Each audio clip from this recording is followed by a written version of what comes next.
Halo semuanya, kembali lagi bersama saya Michael. Di video kali ini kita akan bahas update market crypto setelah CPI, dan memang kita sudah membahas di beberapa video terakhir.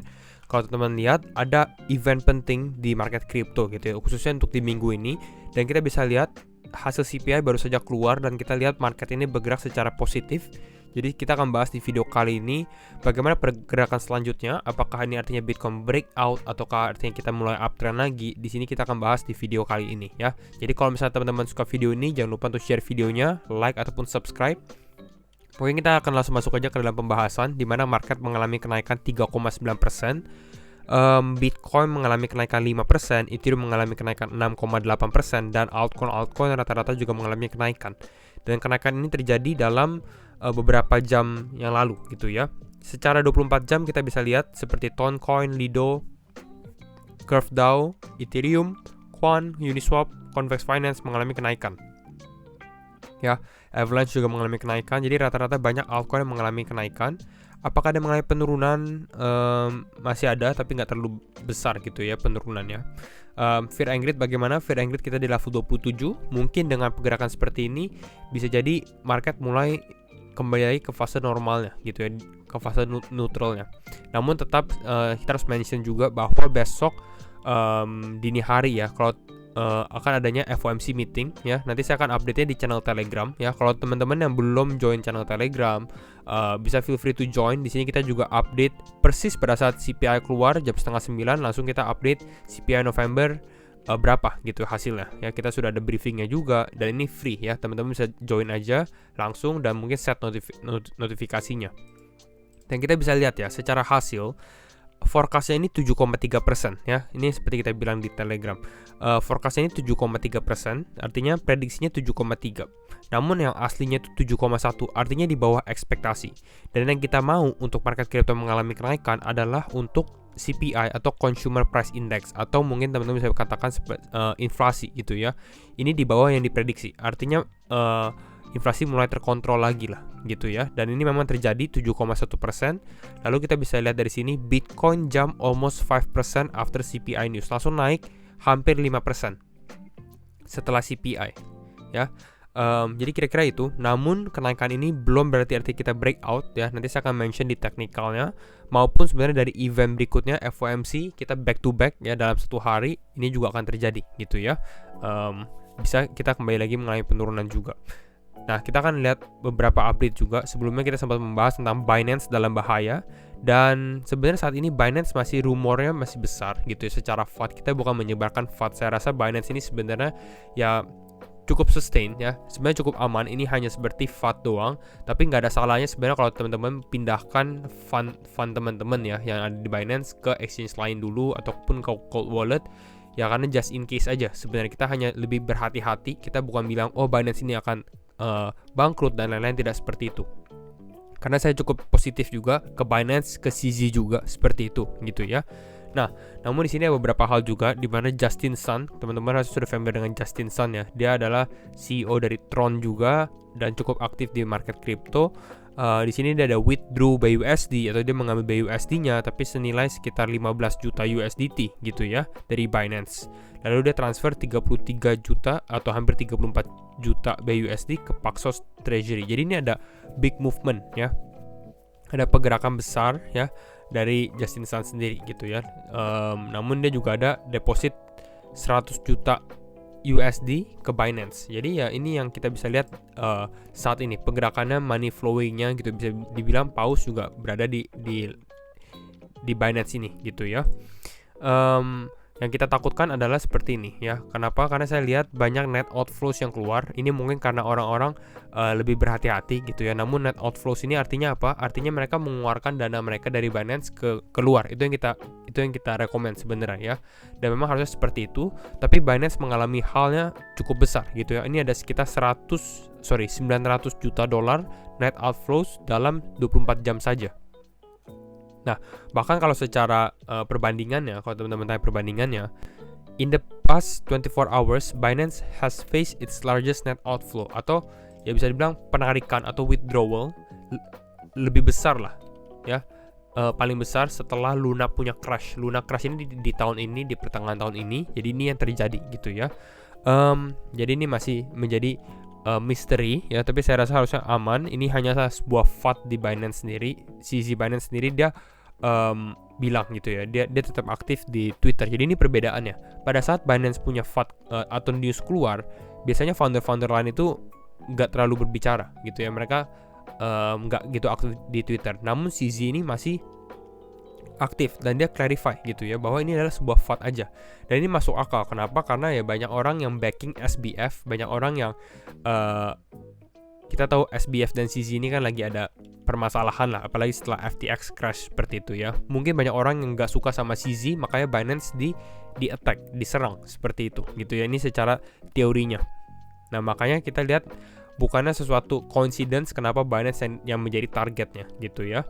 Dan sekarang dia bilang FAT help us grow even though they are truly annoying. Jadi maksudnya ya walaupun seperti ini dia tetap akan bertumbuh juga, nggak apa-apa asalkan ya kita percaya juga gitu ya ke CZ maupun ke Binance juga. Ya namun ya just in case aja kalau teman-teman ada fund di Binance ya bisa keluarkan, nggak usah semuanya. Itu tergantung profil resiko teman-teman juga gitu ya, mau main aman dan lain-lainnya. Nah kira-kira itu. Lalu nextnya SBF arrested by Bahamian authorities. Jadi kita tahu SBF ini dia mau ada kesaksian lah gitu ya. Jadi dia harus bersaksi. Namun saat ini rumor terbarunya, bukan rumor terbaru tapi news terbarunya adalah SBF ini sudah ditahan oleh kepolisian Bahamas gitu ya. Di sini ada berita dari Coindex ya, Coindex Indonesia. Founder bursa kripto FTX, Sam Bankman-Fried akhirnya ditangkap di Bahama. Ya, ini baru ditangkap oleh Financial Crime Investigation Unit ya pada tanggal 12 Desember 2022 pukul 6. Ya, sebenarnya nggak terlalu penting tanggal pukul berapa. Nah, tapi pertanyaannya adalah persis dia ditangkap sehari sebelum dia harusnya ada kesaksian ya, kesaksian di mana kesaksian di jasa keuangan DPR di Amerika secara virtual. Ini yang kita bahas, 4 event penting untuk kripto. Salah satunya adalah SBF punya ini.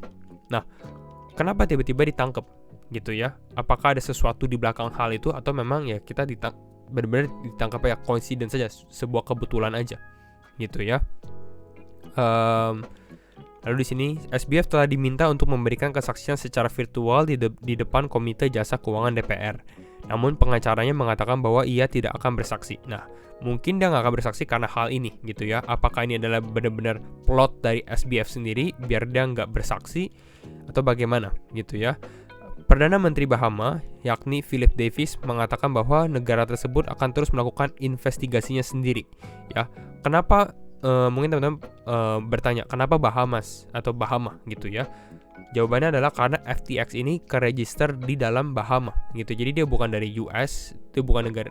Jadi perusahaan ini registrasinya itu di Bahama. Ya makanya mungkin ya Perdana Menterinya sendiri ya mau menyelesaikan hal tersebut. Jadi kira-kira itu ya. Dan sekarang kita akan langsung masuk aja ke dalam analisa teknikal untuk Bitcoin dan market crypto. Kembali lagi disclaimer on and do your own research ya, karena setiap keputusan tetap di tangan teman-teman. Kita lihat ya.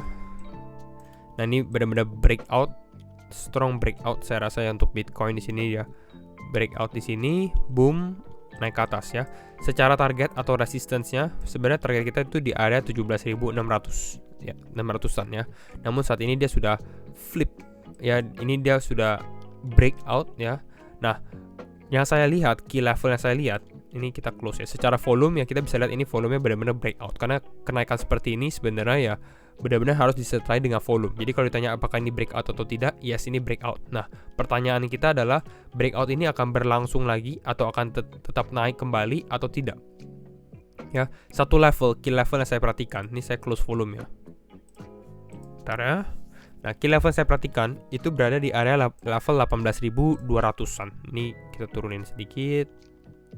Ya, pokoknya area 18.200-an. Ya, karena di sini ini previous high-nya dia, ya, di sini, di area ini. Nah, ini kalau teman-teman lihat di time frame daily kelihatan. Nah, jadi kalau misalnya kita mau lihat Bitcoin untuk kembali naik kembali, ini teman-teman bisa lihat ya, level 18.200. Oke, nah kita lihat dari sini. Garis yang putus-putus ini aja teman-teman perhatikan. Di sini menjadi level supportnya dia, menjadi level supportnya, dan menjadi level resistance ya. sini support, resistance.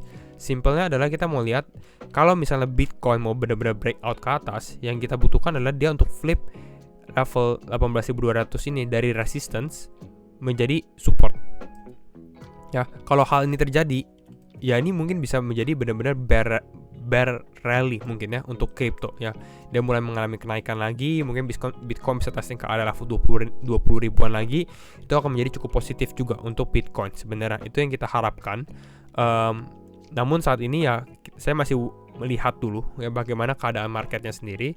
Apakah daily close dia bisa di atas level 18.200 atau tidak? Namun memang di sini kita bisa lihat ini adalah ada sign of strength sebenarnya, ada penguatan untuk Bitcoin gitu ya di level ini. Nah, satu chart lagi, ini mungkin yang lebih secara low time frame-nya ya. Nah, ini secara low time frame, ini kita bahas di Telegram grafik. Dia membentuk seperti rising wedge pattern seperti ini, rising wedge. Ini sempat breakdown, tapi di sini kita sempat bahas skenario A atau skenario B yang bisa dilakukan oleh Bitcoin, dan ternyata dia memilih skenario B untuk mengalami kenaikan dulu gitu. Karena kita lihat memang di sini yes dia breakdown, tapi ini tertahan oleh level support di area 16.800-an gitu ya. Makanya kita lihat oke, ini mungkin belum bisa jadi fake breakdown saja, dan memang hal itu terjadi. Dan sekarang Bitcoin ini kembali testing ke atas lagi. Nah, namun ini saya close dulu di sini. Nah, namun yang menjadi pertanyaan kita adalah apakah dia bisa breakout dari atas ini. Potensi sebenarnya rising wedge. Kebanyakan kalau teman-teman tahu ini bearish pattern ya. Biasanya dia testing ke sini biasanya lebih banyak mengalami breakdown lah daripada dia breakout ke atas. Seperti itu kalau kita lihat dari patternnya saja. Dan ini Bitcoin ini sudah di level resistance-nya juga. Ya, banyak sekali order block ya. Saya rasa order di sini di area sekitar level 17.900, 18.000 sampai 18.200 itu yang kita bilang ya. Kalau kita lihat di time frame 30 menit ini kelihatan ya bahwa nah di sini ya ini kelihatan bahwa ini ada sedikit rejection di area tersebut ya. Ada sedikit rejection di area tersebut di sini. Ya, jadi ini yang kita lihat untuk Bitcoin. Potensinya mungkin dia akan mengalami sedikit pullback lagi ya, pullback baru testing ke atas lagi. Nah, nanti di sini kita mungkin menjadi penentuan apakah dia bisa testing ke area 18.200 untuk mulai breakout atau tidak. Kalau kita lihat ada sign of strength, mulai ada pelemahan lagi dan Bitcoin secara closing tidak di atas level 18.200, mungkin itu potensi untuk mulai shorting juga gitu ya. Kalau teman-teman gak yakin, sebenarnya saya rekomend untuk teman-teman lihat dulu gitu ya, karena benar-benar ini market sangat-sangat fluktuatif sekali. Di minggu ini kita udah bilang bahwa ada 4 event penting ya untuk kripto gitu ya, dan besok ini ada lagi seperti itu. Jadi ya ini harus dipantau lah kalau teman-teman membuka posisi juga. Tapi kalau teman-teman untuk long term position mungkin lebih baik lihat dulu dalam beberapa hari ke depan ya. Jangan liatin pada saat dia event-event seperti ini ya, karena memang fluktuasinya cukup besar sekali. Jadi mungkin kira-kira itu dulu untuk update market kripto hari ini ya. Kita membahas sedikit key level juga. Di sini mungkin kita akan tandain level 18.200 di sini. Ya, dan kalau misalnya teman-teman suka video ini, jangan lupa untuk share videonya, like ataupun subscribe. Dan sekali lagi, thank you semua for watching, and see you in the next video. Bye bye.